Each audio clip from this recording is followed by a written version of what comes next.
Afwan Ustadz, suaranya belum terdengar.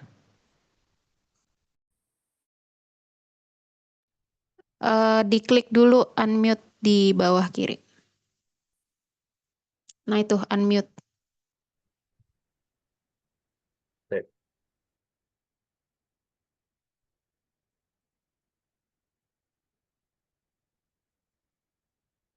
Baik. Bismillahirrahmanirrahim. Kita mulai di sini. Qala Syekhuna hafizahullah taala ad-dhabitut tasi'. Al-amru lil wujub illa biqarinatin sarifatin ila ghairihi. Pelajaran kita pada malam ini tentang bab usul fikih adalah tentang kata perintah, yang dimana perintah ini hukum asalnya adalah dalam tatanan bahasa Arab menunjukkan adanya kewajiban sebagai hukum asal, kecuali ada indikasi yang memalingkannya dari hukum asal tersebut. Ya, akan tetapi kita mempelajari kaedah ini bukan serta-merta ketika kita menemukan adanya kata perintah dalam ayat Al-Quran atau kita menemukan adanya kata perintah dalam hadis Nabi SAW, otomatis kita langsung bisa menetapkan bahwasanya itu adalah hukumnya wajib. Ya, yaitu kita yang baru belajar usul fikih ini, kita langsung menetapkan bahwasanya setiap kata perintah adalah wajib tanpa melalui proses berpikir dan proses meneliti. Ya, sebagaimana sempat kita singgung di awal bahwasanya ilmu usul fikih ini adalah ilmunya untuk para mujtahid, yaitu bagaimana caranya untuk bisa mengambilkan hukum-hukum syariat dalam nas-nas syar'i, dan itu bukanlah pekerjaan yang ringan dan juga bukan berasal dari orang yang sembarangan. Perlu adanya ilmu yang matang dan juga pengalaman yang panjang untuk bisa mengambil hukum-hukum syariat dalam nas-nas syar'i.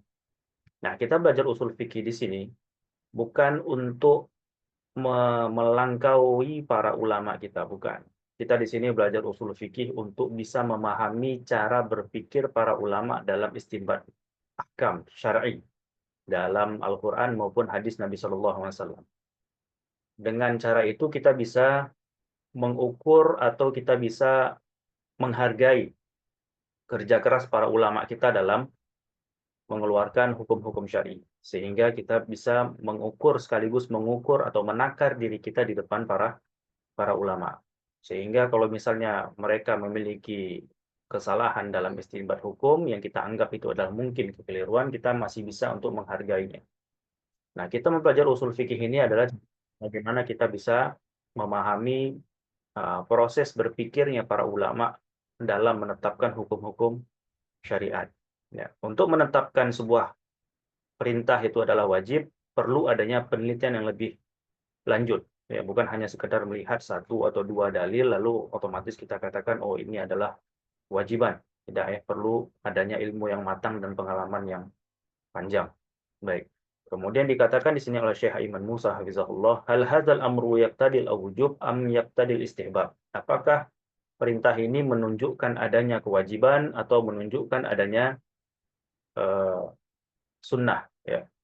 Faqala al-amru lil wujub hadza huwal asal. Bahwasanya perintah itu adalah kewajiban dan ini adalah hukum asalnya. Annal awamir asy-syar'iyyah sawa'un kanat Qur'anan aw sunnatan sahihatan 'anil Nabi sallallahu alaihi wasallam fa inna hadzal amra yaqtadi wujub. Entah itu perintah itu dari Quran atau dari sunnah Nabi sallallahu alaihi wasallam yang sahih, maka seluruh perintah yang warid di dalam kedua nas tersebut, maka itu menunjukkan adanya kewajiban. Wal amru fil lughah huwa naqidun nahi. Secara bahasa amr itu adalah lawan dari larangan, ya. Wa amru bi syai'in idza talaba wuqu'ahu, ya, atau tuliba wuqu'uhu. Perintah untuk sesuatu artinya perintah untuk melakukan sebuah perbuatan itu untuk terjadi, ya. Kemudian secara istilah perintah itu adalah istid'aul fi'li bil qawli mimman huwa dun sabilil wujub. Istid'aul fi'li bil qawli. Jadi meminta pekerjaan untuk lewat adanya kata-kata, ya, kita memerintahkan seorang dengan kata-kata dan kita menuntut seseorang itu untuk mengerjakan apa yang kita minta. Mimman huwa dunahu, dan yang dimana apa namanya, terkadang perintah ini datang dari atasan ke bawahannya, atau mungkin dari segi derajat, baik itu dari pangkat ataupun kedudukan, ya, ataupun dari segi umur mungkin. Ya, itu biasanya datang dari atas ke bawah perintah itu. Ya, tidak ada yang dari bawahan perintah atasannya. Mimman huwa dunahu ala sabilil wustarata. Qila huwa ittida'u mustawil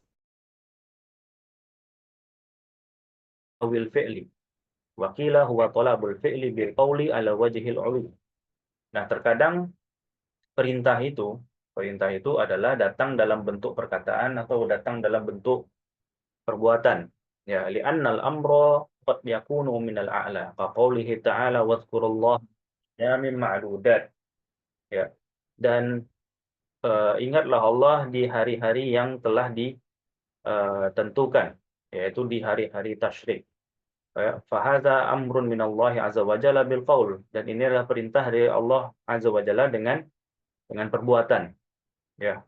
Fayajibu dzikrullah azza wa jalla fi ayyami tasyrik wa hadza khasun bil hajj. Bahwasanya eh, wajib untuk berzikir kepada Allah azza wa jalla di hari-hari tasyrik, yaitu di hari 11, 12, 13 Zulhijjah. Wa hadza khasun bil hajj. Ini adalah salah satu pendapat yang mengatakan bahwasanya wajib untuk berzikir di setiap 5 waktu sholat di hari-hari tasyrik. Ya, dengan dalil yang ada, yang kita katakan ini. Wazkurul, pendapatnya Hanafiyah yang mewajibkan untuk berzikir di tiap 5 waktu sholat di hari-hari tasyrik dengan bertakbir. Waqila yajibu 'alal hajj wa yustahabbu li ghairihi aw qad yakunu al-amru bil fi'li. Ini harusnya titik ya.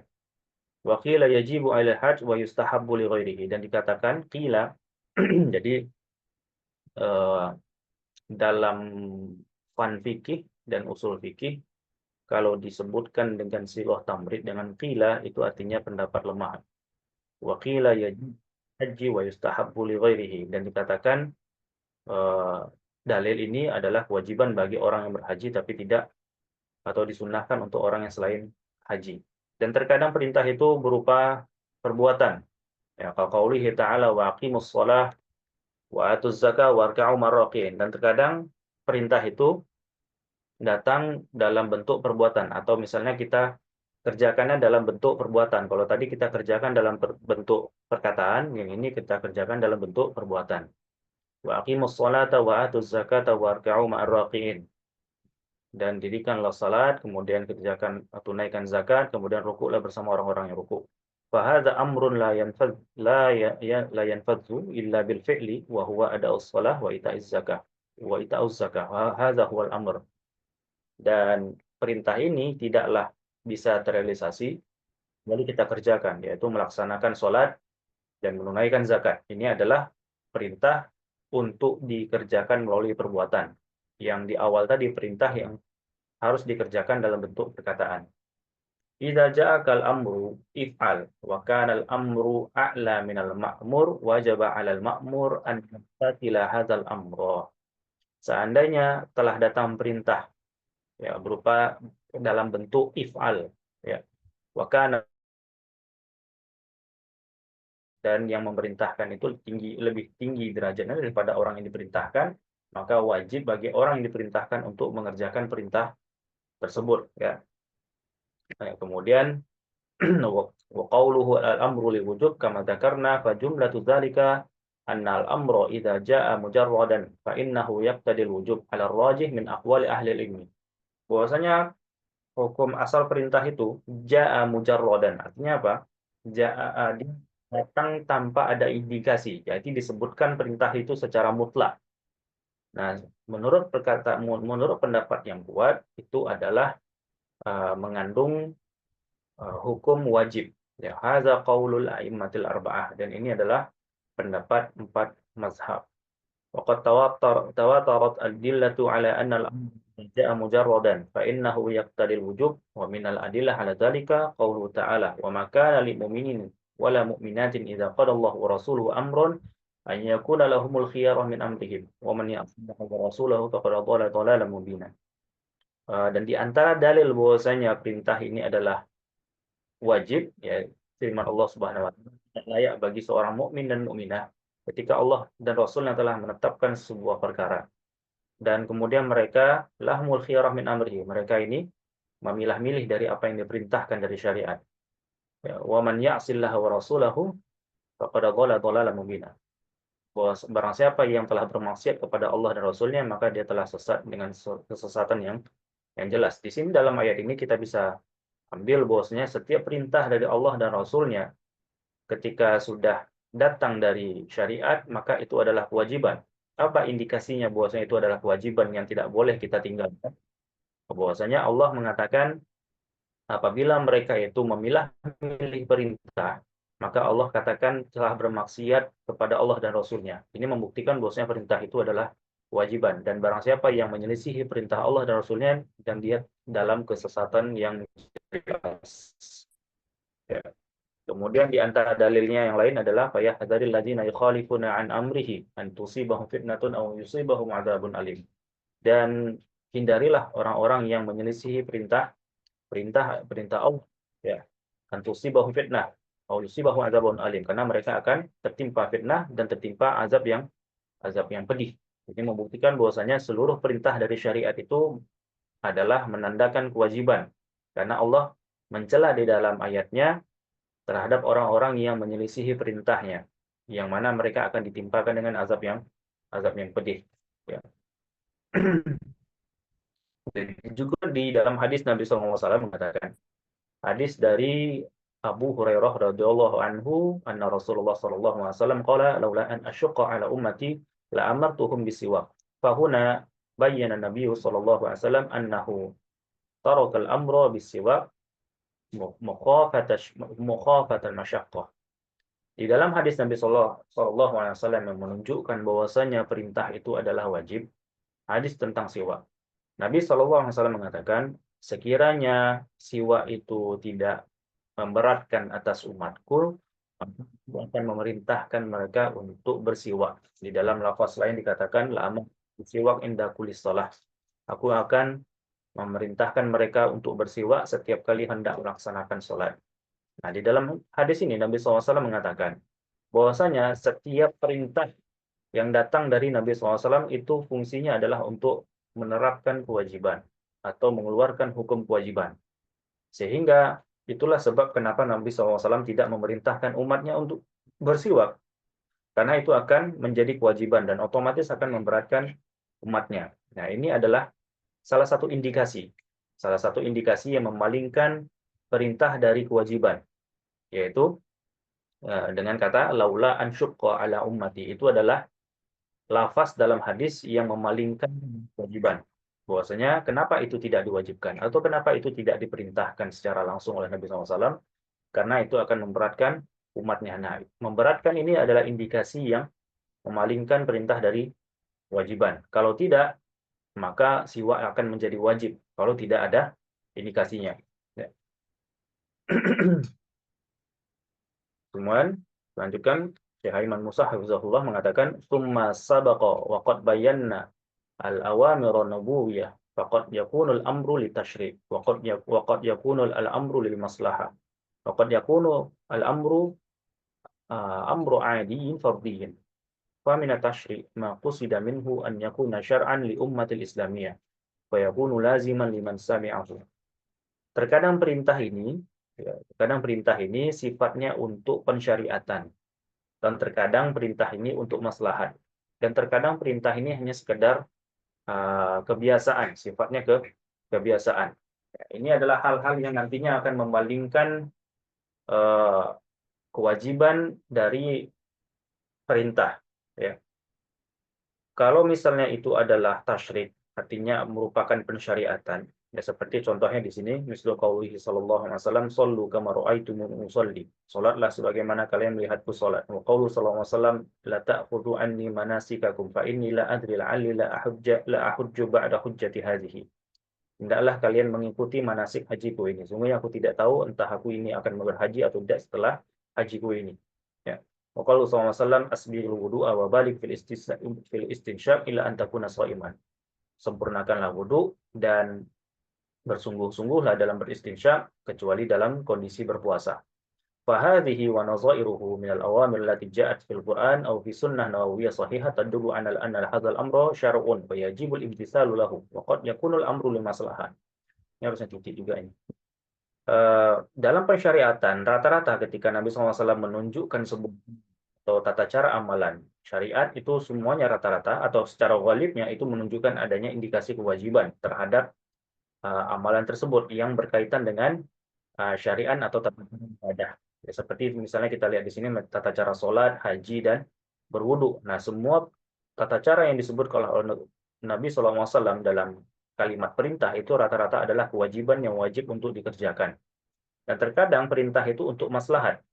Ya, wa huwa amrun yasduru 'anin Nabi SAW bi sifatihi waliyan lil muslimin au wali amril muslimin fi waqtihi au liqaunihi al-qa'id. Dan terkadang perintah itu untuk maslahat. Ya, dia itu sifatnya untuk kewajiban, tapi bukan dalam rangka ibadah, tapi untuk maslahat. Yang dimana di sini kedudukan Nabi SAW bukan sebagai nabi, tapi sebagai waliul muslimin, pemimpin kaum muslimin, atau sebagai qaid, pemimpin. Bukan sebagai nabi, tapi sebagai pemimpin kaum muslimin. Seperti hadis Nabi SAW, la yusalliyanna ahadun al-asra ila fi bani Quraidah. Nah, di sini Nabi SAW memerintahkan para sahabatnya untuk tidak sholat asar kecuali telah sampai di Bani Quraidah.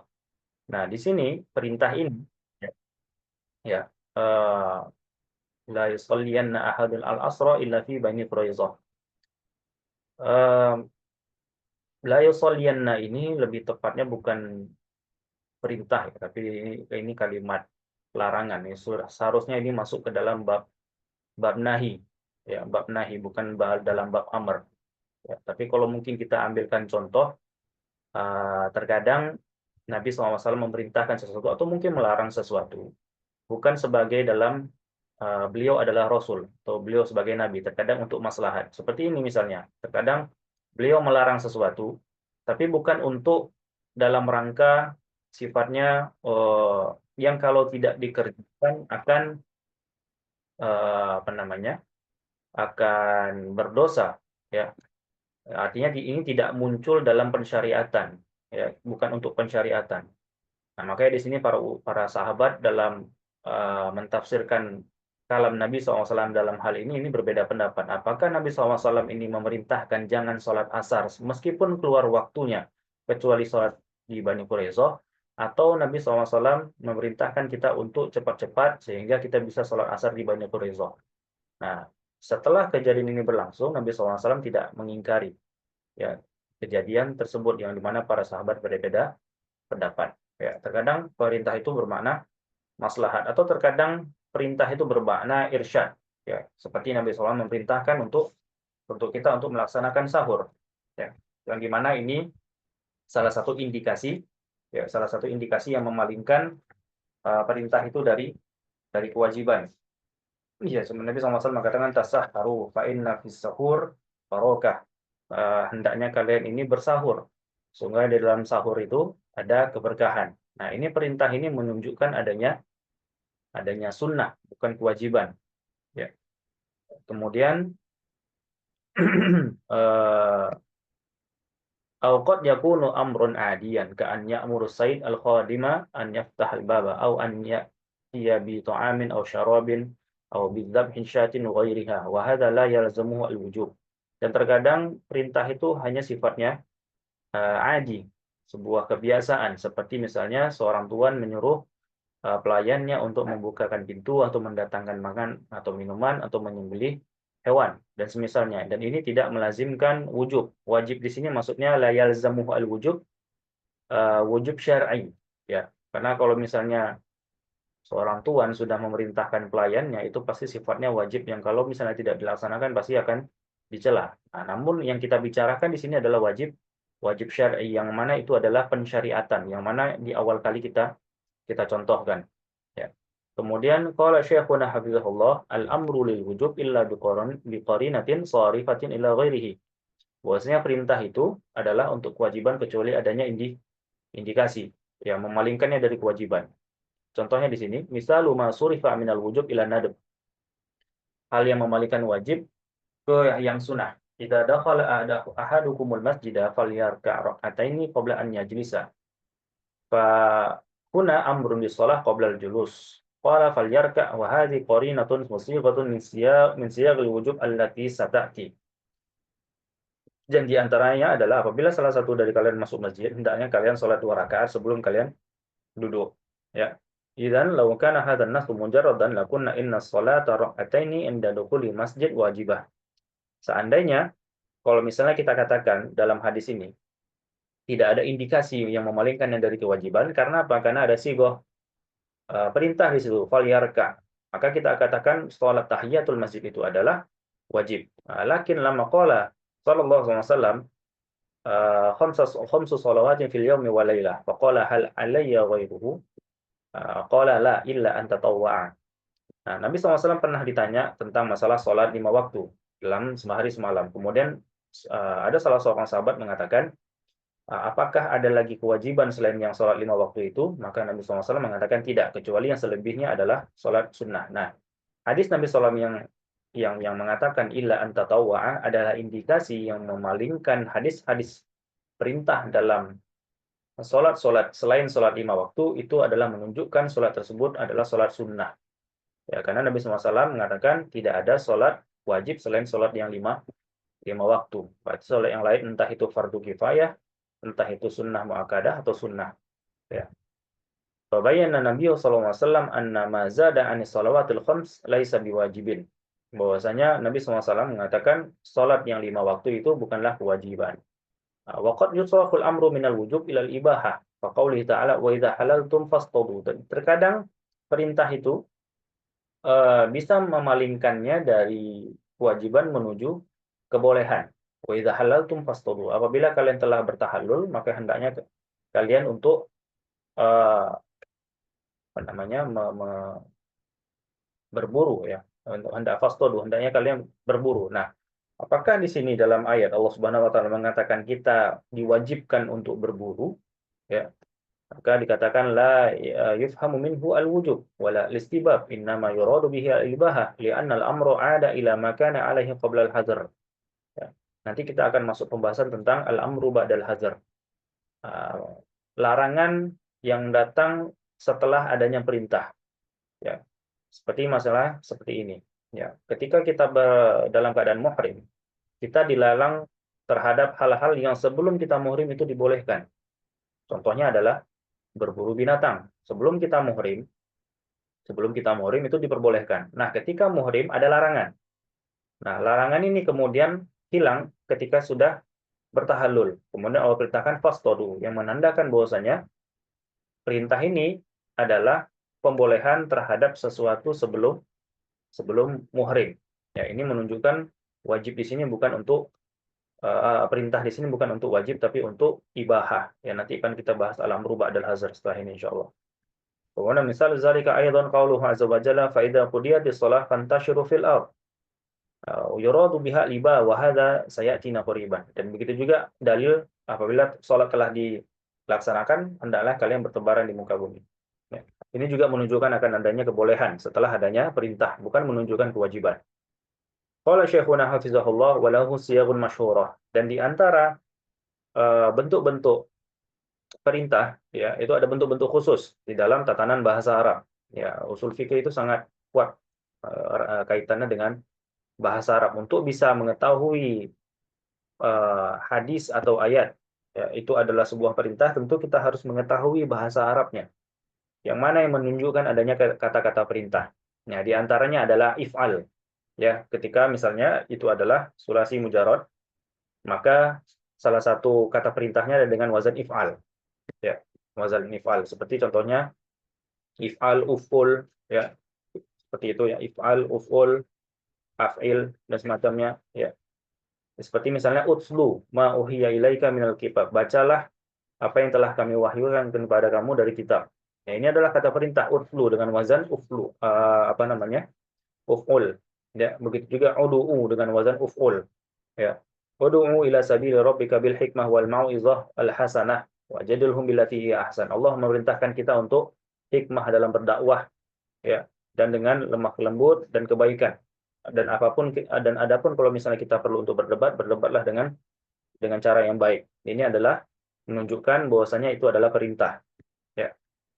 Kemudian dalam hadis Nabi SAW juga katakan idza qumtu ila shalah fakabbir. Ini adalah juga kalimat perintah dalam fi'il amr, fakabbir. Apabila kalian eh, hendak mendirikan salat, maka bertakbirlah.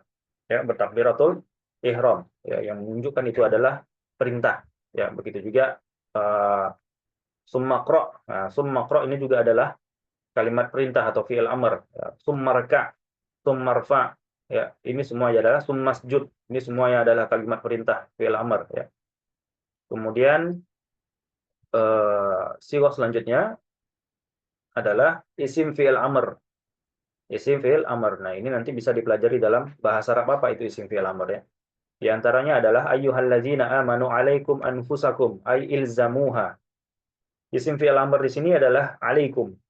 Dikatakan isim fi'il amr anfusa. Di sini inilah kenapa dia mansub karena alaikum ini adalah isim fi'il amr. Ya, anfusa di situ sebagai maf'ulun bihinya.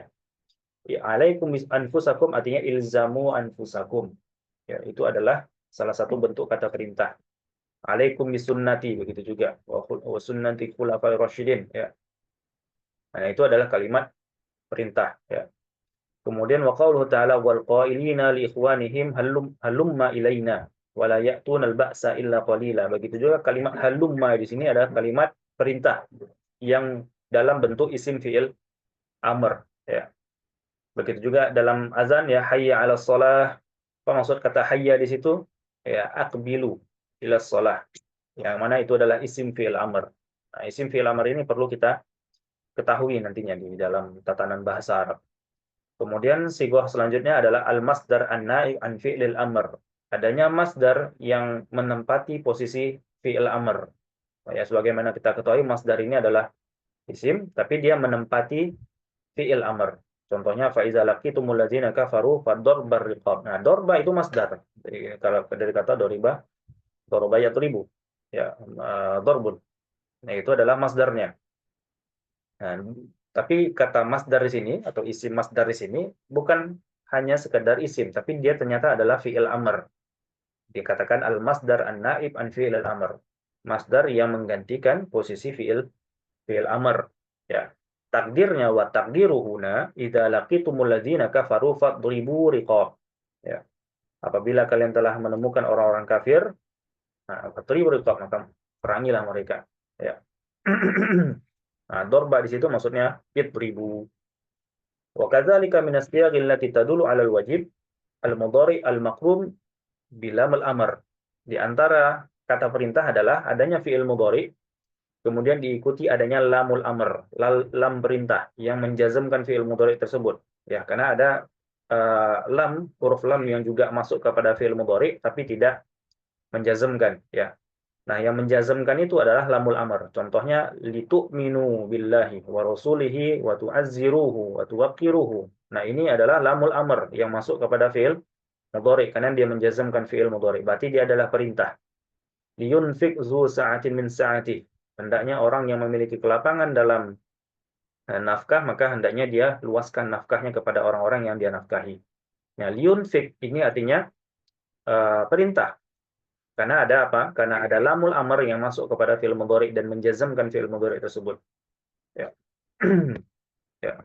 Kemudian begitu juga salah satu contoh dari lamul amr ini terkadang masuk huruf fa. Ya, man kana yazunnu an la yansurallahu fi dunya wal akhirah falyamdud. Ya.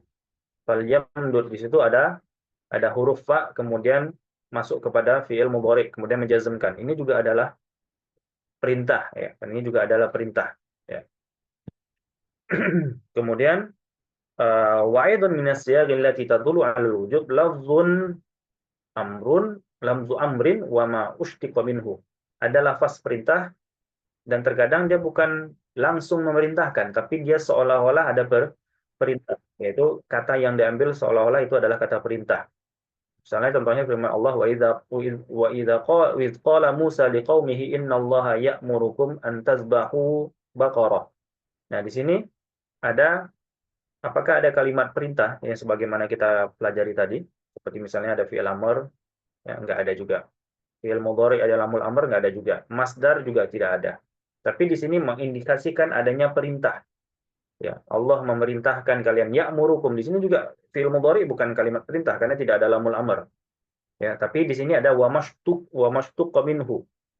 Ya, tapi ada kalimat pecahan dari lafaz perintahnya dalam bahasa Arab. Maksudnya Allah memerintahkan kalian untuk menyembelih sapi, ya. Innallaha ya'murukum an tu'addu al-amanati illa ahliha. Di sini juga tidak ada kata perintah, fi'il mudhari'nya juga tidak diikuti dengan lamul amr, juga tidak ada masdar, juga tidak ada fi'il amr. Tapi ini kandungannya perintah. Ya, kandungannya perintah. Jadi dari kata ya'muru di situ. Meskipun fi'il mudhari' di sini tidak ada lamul amrnya. Sungguhnya Allah memerintahkan kalian untuk menunaikan amanah kalian kepada orang-orangnya atau pelakunya. Baik. Kemudian kita bahas selanjutnya adalah al-amru ba'dal hazar. Yadullu 'alal hukmil fi'li qabla al-hazar. Bahwasanya terkadang perintah itu datang, kemudian datang lagi larangan, kemudian datang lagi perintah. Ya, sebelumnya sudah ada perintah, kemudian datang larangan, kemudian datang lagi perintahnya. Ya, datang lagi perintahnya. Nah, katakan al-amru ba'dal hazar, perintah yang datang setelah adanya larangan, maka ini menunjukkan hukum tersebut kembali kepada sebelum adanya larangan. Hukum tersebut kembali sebelum adanya larangan. Jadi ada larangan, kemudian pertama ada perintah, kemudian larangan, kemudian perintah lagi. Nah, perintah yang datang setelah larangan ini menunjukkan hukum ini berlaku kembali setelah atau sebelum datangnya larangan. Baik, kita contohkan di sini misalnya. Ya. Ya ayyuhalladzina amanu la taqtulus shayda wa antum hurum. Nah, sebagaimana yang kita ketahui bahwasanya dalam berhaji atau berumroh itu tidak diperbolehkan untuk membunuh binatang buruan. Disebutkan di sini ya ayyuhalladzina amanu la taqtulus shayda wa antum hurum. Jangan kalian membunuh hewan buruan sementara kalian dalam keadaan ihram. Qalu nahallahu azza wa jalla 'anil qatli saydi al-barri halal ihram, thumma amara bihi ba'da tahallul. Faqala fa idza halaltum fastadu. Nah, ini larangan. Ya. Ya ayyuhallazina amanu la taqtulu, ini larangan. La taqtulu itu kalimat larangan. Kemudian setelah ada larangan, datang perintah, wa idza halaltum fastadu. Ya, fastadu itu kalimat fi'il amr. Fadalla 'alal ibahah. Nah, ini menunjukkan kebolehan. Kenapa? Li'anna as-sayda mubah. Karena sebelum larangan ini datang, memburu itu hukumnya mubah. Maka disebutkan di sini kenapa bukan wajib? Karena shayd itu mubah. Ya, shayd itu atau memburu itu mubah, bukan wajib. Sehingga larangan yang datang setelah perintah itulah datang setelah larangan, maka dia kembali ke hukum asalnya sebelum larangan itu datang. Tadi katakan al-amru ba'dal hazar yadullu ala hukmil fi'li qabla al-hazar. Perintah yang datang setelah larangan menunjukkan hukum atas pekerjaan tersebut, ya, kembali ke hukum asal sebelum larangan itu datang. Nah, sebelum larangan datang, memburu itu hukumnya mubah. Kemudian dalam kondisi tertentu, yaitu pada saat kondisi muhrim, ada larangan. Berarti memburu tidak boleh dalam saat kondisi muhrim. Kemudian datang lagi perintah. Fa idza halaltum fastadu. Nah, apakah ini menjadi wajib? Tidak. Dia kembali ke hukum asalnya sebelum larangan itu datang, yaitu apa? Li'anna shayd mubah. Bahwasanya memburu itu mubah. Ya. Kemudian contoh yang lain lagi, ya ayyuhallazina amanu idza nudiya tilis shalah min yaumil jumu'ah fas'au ila dzikrillah wa dzarul bai'. Ya, wahai orang-orang yang beriman, apabila sholat Jumat telah dikumandangkan, maka hendaklah kalian untuk segera menuju masjid untuk melaksanakan sholat Jumat. Wa dzarul bai'. Di sini ada kalimat perintah, apa namanya? Ada kalimat ya, kalimat perintah. Wa dzarul bai'. Ya, tinggalkanlah apa namanya? Jual beli. Zalikum khairul lakum in kuntum ta'lamun. Itu adalah lebih baik daripada itu adalah lebih baik apabila kalian mengetahuinya. Qalu fal aslu fil bai' jawaz. Hukum asal jual beli itu boleh. Summa anna Allah azza wa jalla harramahu. Kemudian Allah haramkan jual beli pada saat sholat Jumat. Bal fi haqqi man talzamuhul jum'ah ba'da nida. Ya, begitu juga bagi orang-orang yang melaksanakan sholat Jumat atau bahkan orang yang tidak melakukan pada sholat Jumat itu juga dilarang untuk melakukan jual beli. Kemudian setelah larangan, fa idza qudiyatis shalah fantashiru fil ard. Apabila sholat telah diselesaikan, bertebaranlah di muka bumi. Di sini ada kalimat perintah. Setelah sebelumnya ada larangan jual beli. Nah, apa hukum jual beli kalau begitu? Nah, hukum jual beli kembali kepada posisi asalnya itu mubah, bukan wajib. Karena hukum jual beli sebelum adanya larangan itu adalah mubah. Kemudian setelah adanya perintah, setelah adanya larangan datang perintah. Apakah perintah ini menunjukkan bahwasanya jual beli ini wajib? Tidak. Nah, al-hazru ba'dal al-amru ba'dal hazar yadullu 'alal hukmil fi'li qabla al-hazar. Perintah setelah larangan menunjukkan bahwasanya hukum itu kembali kepada hukum asalnya sebelum adanya larangan. Ya. Begitu juga dikatakan di sini was'alunaka 'anil mahid. Mereka bertanya tentangmu tentang haid. Ya, mereka bertanyamu tentang haid. Qul huwa adza. Bahwasanya haid itu adalah najis. Fa'tazilun nisa fil mahid. Maka janganlah campuri perempuan kecuali jangan campuri perempuan apabila mereka dalam kondisi haid. Nah, ini apa namanya? Larangan wala taqrabuhunna hatta yatqurna. Jangan dekati perempuan, artinya jangan campuri istri-istri kalian ketika haid. Ini larangan, ya. Fa idza tatahharna fa'tuhunna. Nah, ketika mereka sudah bersuci, fa'tuhunna, datang perintah lagi setelah larangan. Min haitsu amarakallah, datangilah mereka setelah mereka sudah bersuci. Wa hadza amrun bi itizalin nisa halal haid. Fa idza taharatil mar'atu minal haid, ja'al amru bi ityaniha, walakin hadzal amru yadullu 'alal ibahah. Akan tetapi perintah ini menunjukkan akan adanya kebolehan, bukan wajib. Ya, artinya kita tidak diwajibkan untuk senantiasa mencampuri istri kita, ya, atau berhubungan dengan istri kita, tapi sifatnya mubah, ya, bukan wajib. Karena apa namanya, perintah yang datang setelah ada larangan itu mengembalikan hukum sebelum datangnya larangan. Ya. Kemudian, ya.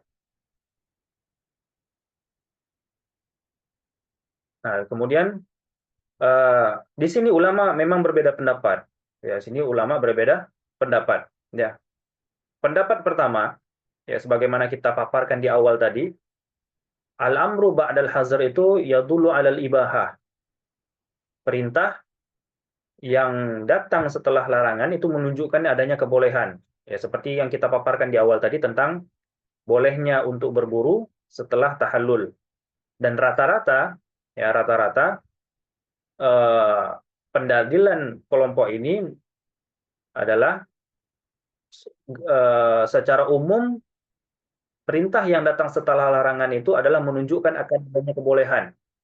Ya, menunjukkannya kebolehan sebagaimana kita paparkan tentang masalah bolehnya berburu setelah tahallul dan bolehnya mencampuri istri setelah mereka suci. Ini menunjukkan semuanya adalah ibahah. Ya, menunjukkan semuanya adalah ibahah. Nah, pendapat yang kedua, ya, pendapat yang kedua bahwasanya al-amru ba'dal hazar itu yufidul wujub. Bahwasanya perintah setelahnya ada larangan itu adalah kewajiban. Ya, wal qaulu tsani qaulul Hanafiyah. Ini adalah pendapatnya Hanafi. Wa riwayatun an Ahmad, dan salah satu riwayat dari pendapat Imam Ahmad, waqtaroha Ibnu Hazm, dan ini juga yang dipilih oleh Ibnu Hazm. annal amro ba'dal hazri yufidul wujub, bahwasanya perintah setelah larangan itu menunjukkan kewajiban. Iya, bahwasanya kenapa kok bisa jadi wajib? Karena sebagaimana kita katakan, hukum asal perintah itu adalah wajib. Kemudian datang larangan. Setelah larangan, kemudian perintah lagi. Berarti dia kembali lagi ke posisi asalnya itu wajib. Bahwasanya al-amru al-aslu fil amr al-wujub. Nah, itu salah satu pendalilan mazhab ini, yaitu diantaranya Ibnu Hazm al-Andalusi rahimahullah taala. Nah, pendapat ketiga, wal qaulus salis, annal amro ba'dal hazar, dan ini adalah yang dipilih oleh Syekh Wahid Abdul Salam Bali dalam matan Al-Bidayah fi Usul Fikihnya, dan ini adalah juga pendapat Al-Qadi Abu Ya'la dalam mazhab Hambali, wa Abu Thayyib At-Tabari dalam mazhab Syafi'i, wa Abu Ishaq Asy-Syirazi dalam Al-Luma'nya juga mengatakan hal yang demikian, ya. Bahwasanya annal amro ba'dal hazar ada ila ma kana alaihi qablahu. Tapi kalau Asy-Syirazi ini ana rasa bukan ini pendapatnya. Ya, karena ibaratnya ini sedikit berbeda. Bahwasanya Asy-Syirazi tidak menganggap bahwasanya al-amru ba'dal hazar itu adalah uh, ada ila makana alaihi qablahu. Tidak secara sharih mengatakan seperti itu. Ya, Asy-Syirazi mengatakan kalau misalnya memang perintah itu mengindikasikan kepada wajib, maka dia wajib. Apabila sebelum datangnya larangan itu mengindikasikan sunnah, maka dia sunnah. Tapi Asy-Syirazi mengingkari apabila dia kembali kepada ibahah. Setawana seperti itu dalam Al-Luma. Ya. Tapi ala kullin, pendapat ketiga ini mengatakan annal amru ba'dal hazar ada ila ma kana alaihi qablahu. Jadi hukum asal perintah ini adalah wajib. Kemudian datang larangan. Ya. Kemudian datang lagi perintah. Nah, hukumnya apa perintah yang kedua ini? Hukum perintah yang kedua ini kembali ke hukum perintah yang pertama. Kalau sifatnya wajib, maka wajib. Kalau hukum perintah ini awalnya sunnah, sebelum datangnya larangan, maka dia kembali kepada sunnah. Begitu pula kalau misalnya perintah ini dari awal dia menunjukkan akan adanya kebolehan, maka kalau datang perintah yang kedua setelah adanya larangan, maka dia kembali ke hukum asalnya, yaitu mubah. Itu maksud kepada ada ila makana alaihi qablahu. Ya. Wa kadzalika alaihi aktsaru fuqaha wa qulu mutaakhirin minal usuliyyin wa huwa alladhi ikhtarahu Syekhuna hafizahullah, yaitu Syekh Wahid Abdul Salam Bali yang disebutkan Syekh Iman Musa. Nah, pendapat yang ketiga ini hadza jam'an baina adillatil fariqaini. Ini adalah menggabungkan dalil-dalil dari kedua belah pihak yang kita katakan tadi. Yaitu pihak pertama, golongan pertama itu mengatakan al-amru ba'dal azhar yadullu 'alal ibahah. Bahwasanya perintah yang datang setelah larangan menunjukkan akan adanya kebolehan. Karena rata-rata dalil menunjukkan hal seperti itu. Kemudian golongan kedua menunjukkan al-amru ba'dal hazar yadullu 'alal wujub. Nah, golongan ketiga itu menjamak kedua dalil ini. Ya, seperti kita katakan tadi. Ya. Karena yumkinu hamlu shayd 'alal wujub. Karena nggak mungkin kita mengatakan kalau misalnya al-amru ba'dal hazar itu wujub, berarti kita katakan berburu setelah adanya tahallul menjadi wajib. Wala yumkinu hamlu shalah 'alal hibahah. Begitu juga kita tidak mengatakan perempuan yang sudah suci dari haidnya itu diperintahkan untuk sholat. Ya, kita katakan ibahah. Karena ada yang mengatakan al-amru ba'dal hazar al-ibahah. Nah, mungkin kita katakan perintah sholat setelah sucinya haid menjadi mubah. Maka pendapat ketiga ini menggabungkan dalil-dalil dari kedua kubu tersebut. Artinya hukum awalnya dari perintah ini apa? Apakah wajib? Kalau wajib berarti nanti perintah yang datang setelah larangan menjadi wajib. Kalau hukum awalnya ini sunnah, maka perintah yang datang setelah adanya larangan menjadi sunnah. Kalau hukum asalnya perintah ini adalah ibahah, maka setelah adanya perintah ba'dal hazar, maka dia ibahah. Itu maksud dari perkataan mu'alif ada ila ma qablahu ada ila maka alaihi qablahu. Kembali kepada hukum asal dari perintah tersebut. Ya. As-salatu wajiban, thumma nuhiyat al-mustahadatu anha awil haidu, thumma umirat biha fayaudu ilal wujub. Ya. Karena salat ini hukum asalnya wajib. Kemudian orang yang istihadah atau orang yang haid lebih tepatnya, itu dilarang atau tidak diperbolehkan untuk melaksanakan sholat. Ada larangan. Kemudian setelah dia suci, diperintahkan lagi untuk sholat. Apakah ini menunjukkan ibaha? Tidak. Ini kembali ke posisi asalnya. Sholat itu wajib. Ya.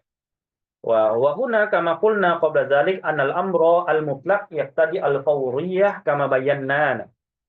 Nah, ini pembahasan yang berbeda lagi. Bahwasanya apakah perintah ini menunjukkan fauriyah, menunjukkan harus segera dilaksanakan. Ya, apakah harus segera dilaksanakan sebisa mungkin, ya. Maka ulama di sini berbeda pendapat.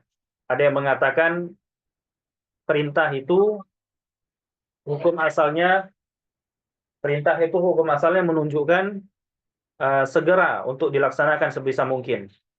Ada yang mengatakan al-amru yaqtadi la yaqtadi al-fauriyah bal yaqtadi at-tarahi.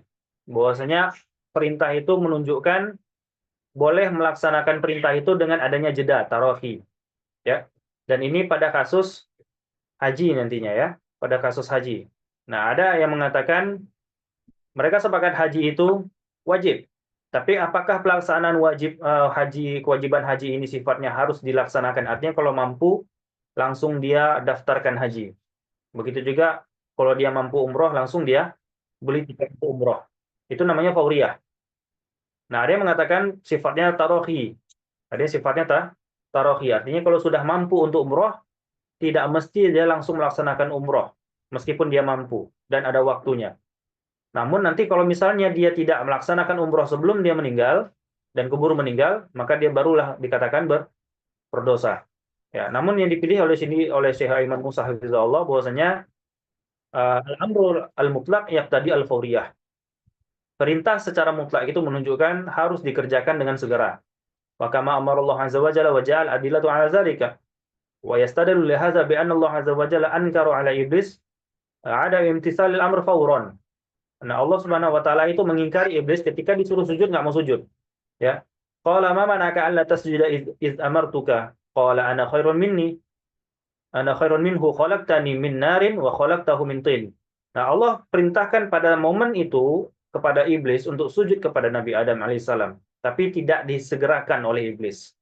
Maka ini langsung dicela oleh Allah Subhanahu wa taala. Ini menunjukkan salah satu dalil yang menunjukkan bahwasanya perintah itu menunjukkan fauriyah, harus dikerjakan sebisa mungkin, secepat mungkin, tidak boleh ditunda, ya.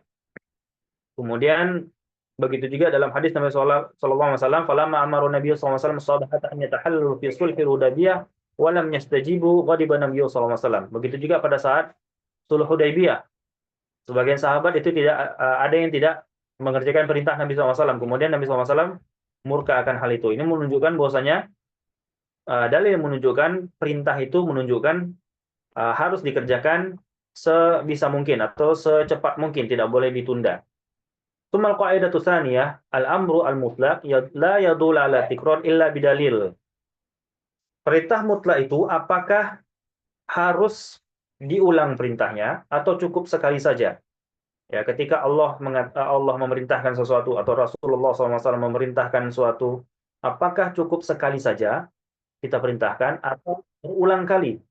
Ya, setelah kita menyelesaikannya pekerjaan tersebut, kemudian kita ulangi lagi dan kita ulangi lagi, itu namanya tikror. Dikatakan oleh Syekh Wahid Abdul Salam Bali Hafizahullah, hukumnya tidak menunjukkan adanya tikror, kecuali ada dalil yang menunjukkan bahwasanya itu dilakukan berulang kali. Ya, sebagaimana Nabi SAW mengatakan, ya, ketika masalah haji, ya Yuhannas, qad faradallahu alaikum al-hajja fahajju. Ini perintah. Allah telah mewajibkan kalian untuk haji. Faqala rajulun, aqulu amin ya Rasulullah. Apakah setiap tahun harus haji ya Rasulullah? Fasakata hatta qala salasan. Maka lelaki tersebut berkata sampai 3 kali mengulang. Aqulu amin ya Rasulullah, ketiga kali. Faqala Rasulullah SAW, "Lau qultu na'am la wajabtu wa lamma istata'tum." Kalau misalnya aku katakan iya, maka itu akan diwajibkan dan kalian tidak akan mampu untuk melakukannya. Summa qala zaruni ma taraktukum. Maka tinggalkanlah apa yang tidak aku jelaskan. Ini menunjukkan bahwasanya hukum asalnya perintah itu tidak menunjukkan adanya pengulangan dalam mengamalkannya. Ya, karena laki-laki itu mengatakan apakah harus diulang tiap tahun? Sudah berhaji tahun ini, kemudian tahun kedua, tiga, empat, dan seterusnya. Nah, Nabi SAW tidak jelaskan, ya, hanya memerintahkan tapi tidak menjelaskan. Nah, ini menandakan kalau tidak dijelaskan, al-amru mutlak namanya. Hanya sekedar perintah tapi tidak menunjukkan apakah ini uh, tikror amla. Maka hukum asalnya la yadullu ala tikror illa bidalil. Bahwasanya ini tidak diperintahkan untuk dilakukan berulang kali kecuali ada dalil, dan ini juga merupakan khilaf di antara ulama usuliyin dalam menafsirkan amr mutlak, apakah ini harus tikror berulang kali atau cukup sekali saja. Ya, tapi mayoritas ulama usul mengatakan la yadullu ala tikror, bahwasanya hukum perintah itu tidak dilakukan berulang kali kecuali ada dalil. Ya, sebagaimana eh, yang menunjukkan adanya pengulangan dalam perintah adalah sholat 5 waktu. Nah, sholat 5 waktu itu memiliki sebab yang merupakan syarat untuk dilakukan sholat 5 waktu tersebut. Ya, seperti waktu subuh, zuhur, asar, maghrib, dan waktu isya. Kapanpun menemukan waktu tersebut, maka sholat tersebut harus diulang setiap harinya, setiap tahun, dan sepanjang hidup. Dan ini ada dalilnya. Ini berarti memalingkan dari hukum asal. Bahwasanya perintah itu tidak, ternyata ada dalil yang memalingkan dari hukum asal, yaitu setiap hari, setiap tahun, dan kemudian kama fi qoulihi ta'ala az-zaniyatu waz-zani fajlidu kull mi'ata jaldatin. Dan zina hendak 100 kali. Ini pelaku zina yang belum pernah menikah, ya, yang belum pernah menikah, ya. Hadza amrun lakin idza taqarrara zina taqarrara jildu idza kana bikron. Nah, di sini kapan pelaku zina ini baik laki-laki dan perempuan itu dicambuk 100 kali? Ketika melakukan zina. Ya, ketika melakukan zina, maka setiap kali mereka melakukan zina, maka diulanglah hukuman tersebut. Berarti di sini ada dalil yang menunjukkan kapan seseorang itu dijilid 100 kali atau dicambuk 100 kali, yaitu ketika mereka berzina. Nah, ini adalah dalil atau indikasi yang memalingkan dari hukum asal, yaitu setiap kali mereka berzina berarti diulanglah hukum cambuk tersebut, ya. Mungkin hanya sampai sini pembahasan kita, wallahu taala alam. Sampai sini ada pertanyaan dari teman-teman?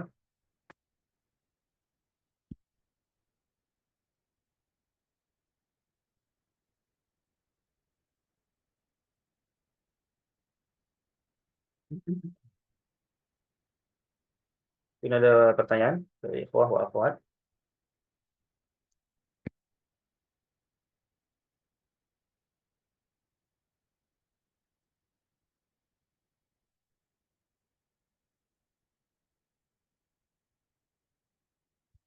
Ada?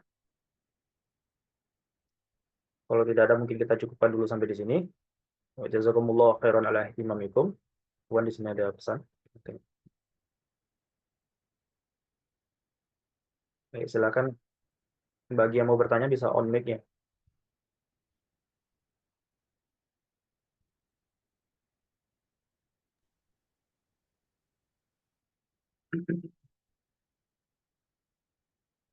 Silakan Ikhwan atau Akhwat juga silakan.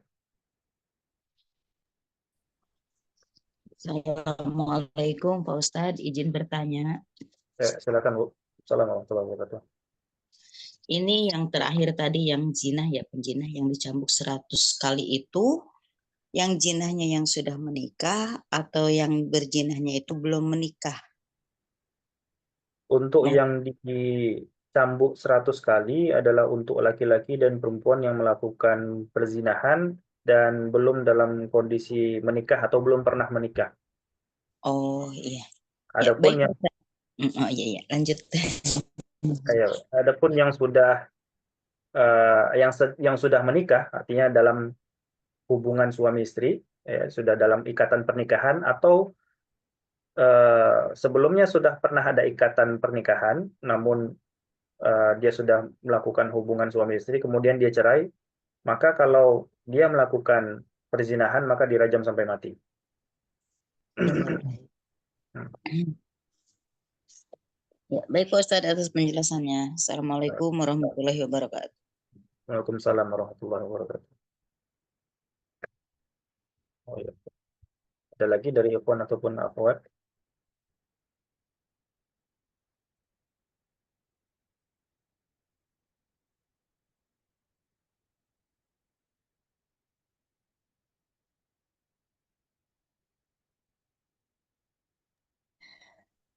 Kecepatan Pak Ustadz tadi, jadinya menyimaknya pun agak ini juga. Oh, kecepatan. Iya, Iya betul. Jadi yang terakhir ya nanyanya itu yang dipahami aja. Masya Allah. Kawan ini menjadi ya, perbenahan bagi anak pribadi. Jazakillah khairan, Bu. Ya, Allah baik Pak Ustadz. terkadang nggak sadar juga kalau kecepatan. Jadi kalau misalnya Iya, ada kepinginnya yang kalian kecepatan, diterjemahin gitu. jika pasangan zina itu salah satunya bersuami, satunya statusnya duda, bagaimana Ustaz? Jika pasangan zina itu salah satunya bersuami, berarti istri ya, kalau perempuan berarti. Satunya statusnya duda. Bagaimana Ustaz? Nah, duda ini kalau dia jadi yang dirajam sampai mati itu adalah seseorang yang sudah mempunyai ikatan pernikahan. Kemudian dalam ikatan pernikahan tersebut dia melakukan perzinahan. Maka ini hukumnya dirajam sampai mati. Atau dia sudah pernah melakukan ikatan pernikahan, kemudian berhubungan intim dalam hubungan pernikahan tersebut, setelah itu dia cerai. Setelah itu dia cerai, baik itu duda ataupun janda, kemudian dia berzina. Kemudian dia berzina, Pak. Maka ini juga dirajam sampai mati. Yang dijilid atau yang dicambuk 100 kali itu adalah seseorang yang belum pernah sama sekali mempunyai ikatan pernikahan. Ya, yang belum pernah sama sekali mempunyai ikatan pernikahan. Adapun yang sudah pernah mempunyai ikatan pernikahan atau masih dalam ikatan pernikahan kemudian berzina, maka ini hukumannya dirajam sampai mati. Wa yazubillah.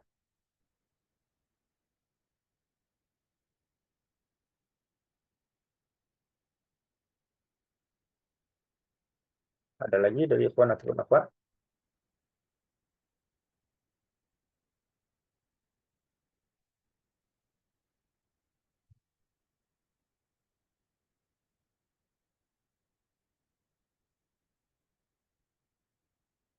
Kali Pak Ustadz. Ya, baik. Kalau tidak ada, kita lanjutkan di pekan yang akan datang, insya Allah. Dan mungkin nanti eh, temponya mungkin akan sedikit Anda kurangi. Semoga saja Iya, nanti, terima kasih. insya Allah. Insya Allah. Baik. Jazakumullah khairan ihtimamikum. Terima kasih atas perhatian dari ikhwan dan akhwat lainnya. Semoga ini apa yang Anda sampaikan dari yang sedikit ini bermanfaat untuk Anda pribadi, terutama dan juga bagi yang mendengarkan. Wa naktafi fi hadzal qadar. Sallallahu ala nabiyyina Muhammadin wa ala alihi wa sahbihi wasallam. Subhanakallahumma bihamdika asyhadu an la ilaha illa anta astaghfiruka wa atubu ilaik. Assalamualaikum warahmatullahi wabarakatuh. Waalaikumsalam warahmatullahi wabarakatuh.